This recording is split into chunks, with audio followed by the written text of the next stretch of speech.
Pemirsa, setelah Yahya Waloni, tersangka penistaan agama Muhammad Kece juga disebut sedang sakit. Pengacara Kece meminta kliennya agar segera dibawa ke rumah sakit.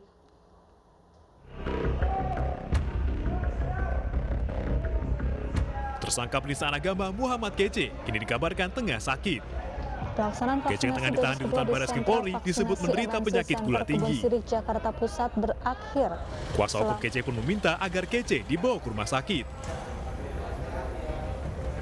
Namun di sisi lain, Karopenmas Polri Brigjen Rusdiartono menyebut petugas kesehatan selalu berjaga 24 jam di rutan Baris Krim Polri. Tahanan yang sakit pasti akan langsung ditangani. Sementara, Yahya Waloni yang juga menjadi tersangka penistaan agama dilarikan ke rumah sakit setelah diperiksa di Baris Krim Polri. Ia dibawa ke rumah sakit Polri Kramat Jati karena terindikasi mengalami sakit jantung. Pasca pemeriksaan BAP di Mabes Polri, begitu beliau mengalami gejala indikasi sakit jantung, jadi langsung dibawa ke rumah sakit Polri Kramat Jati ini. Pukul berapa tadi Pak? Yahya ditangkap pada Kamis 26 Agustus lalu di rumahnya di kawasan Cilengsi, Bogor, Jawa Barat. Ia telah menjadi tersangka penistaan agama sejak Mei 2021. Yahya sebelumnya dilaporkan karena video ceramahnya yang merendahkan kitab Injil dengan menyebut fiktif atau palsu. Tim iNews melaporkan. Pemirsa, pelaksanaan vaksinasi dosis kedua di sentra vaksinasi MNC Center Kebon Sirih, Jakarta Pusat berakhir. Selama 5 hari pelaksanaan vaksinasi, masyarakat sangat antusias dan dimudahkan dalam proses pendaftaran hingga vaksin disuntikan. Masyarakat terus datang di hari kelima atau hari terakhir pelaksanaan vaksinasi di MNC Center Kebon Sirih, Jakarta Pusat. Digelar dengan protokol kesehatan ketat, sentra vaksinasi yang dilaksanakan Kemenparekraf bekerja sama dengan MNC Peduli dan sejumlah pihak ini memberi kemudahan kepada masyarakat yang datang. Keluhan nggak ada sih, baik-baik aja so far. Dengan semakin banyaknya penyelenggaraan vaksin yang masif ini, ya harapannya sih yang belum vaksin segera vaksin ya. Menciptakan herd immunity, masyarakat diajak untuk divaksin. Apalagi pemerintah telah memberi kemudahan dengan menyediakan sentra-sentra vaksinasi yang dapat didatangi.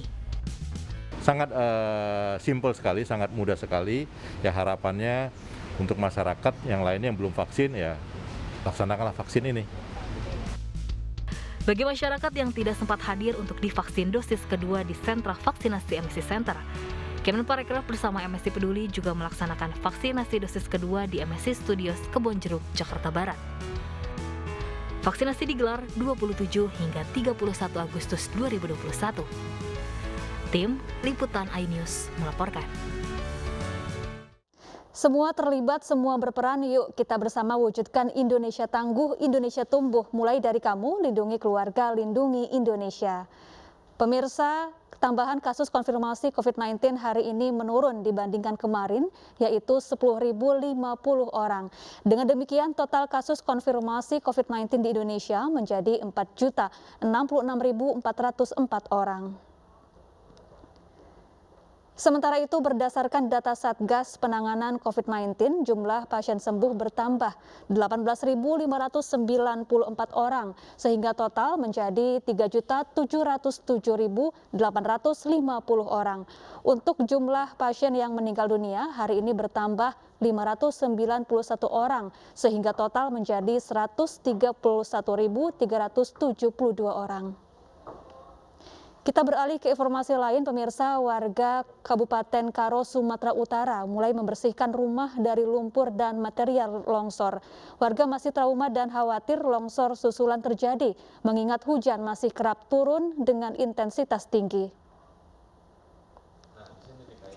Pasca longsor yang menghantam 4 rumah dan mengakibatkan 5 orang meninggal dunia di Lau Bawang, Kabanjahe, Kabupaten Karo, warga sekitar mulai membersihkan rumahnya dari lumpur dan material longsor.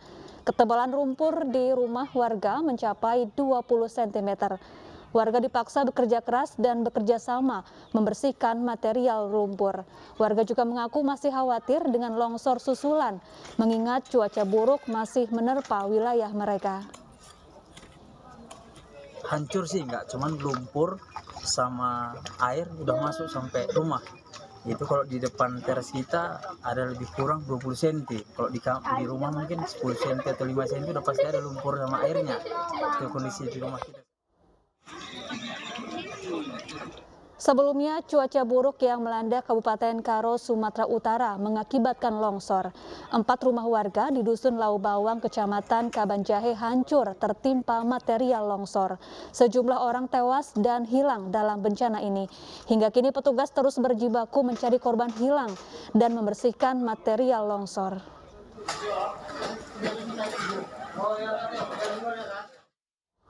Sekolah dasar rusak berat diterjang banjir bandang di Polewali Mandar, Sulawesi Barat. Bupati Polewali Mandar akan memindahkan lokasi sekolah ke tempat yang lebih aman.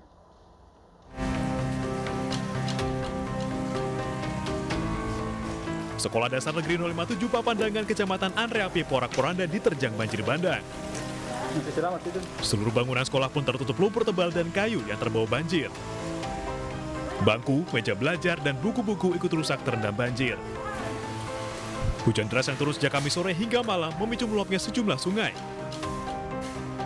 Pemerintah setempat telah datang ke lokasi dan membersihkan sisa material banjir bandang. Bupati Polewali Mandar mengatakan akan membedakan lokasi sekolah ke tempat lain agar tidak kebanjiran lagi. Semalam terjadi bencana alam di sini, bencana yang kita tidak duga. Jadi apa yang terjadi di sini, ruangan perpustakaan tertimbun semua, lemari, buku hancur tertimbun oleh batu. Sekolah harus saya pindahkan. Ya, karena ini memang sekolah ini berada di bawah jembatan. Jadi tidak layak teman tempatnya ini. Ini kalau mau bagus, ini pertama lokasinya enggak cocok sini. Karena dia masuk seperti kayak mau ke kebun. Pembersihan material akibat banjir bandang ini masih berlangsung. Petugas gabungan BPBD, Tim SAR, TNI, dan Polri diterjunkan ke lokasi untuk membantu warga. Dari Polewali Mandar, Sulawesi Barat, Huzair Zainal, iNews melaporkan. Pemirsa, depresi lantaran penyakitnya tak kunjung sembuh. Seorang suami di Pasuruan, Jawa Timur menganiaya istrinya hingga tewas. Usai membunuh istrinya, pelaku langsung diamuk warga yang marah.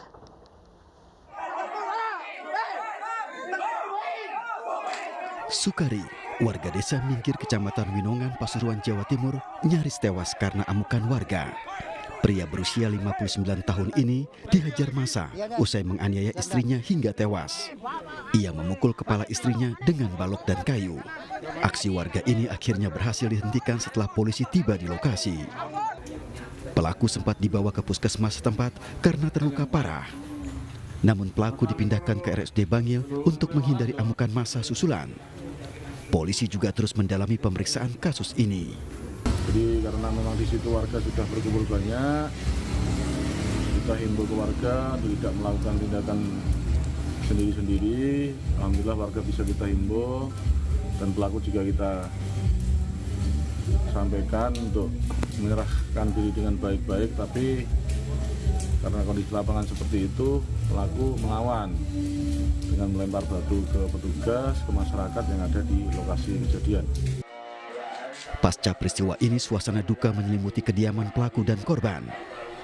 Di mata keluarga dan tetangga, korban dikenal sebagai sosok yang baik dan rajin beribadah.